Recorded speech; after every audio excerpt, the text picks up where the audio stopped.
This is a 240 watt upgrade to your original 220 watt FSP model, FSP 220-60 PLA.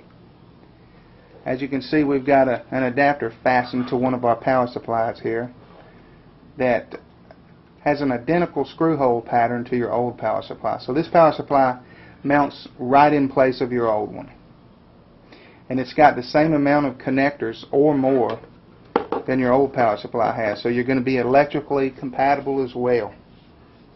Let's see what we have here. We've got a 20 to 24 pin ATX connector, so it doesn't matter if you need 20 or 24. This power supply will go both ways.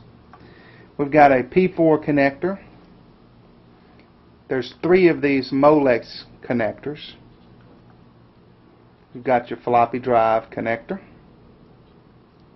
and we've added a SATA connector as well. This is the 240 watt upgrade to the FSP 220-60 PLA.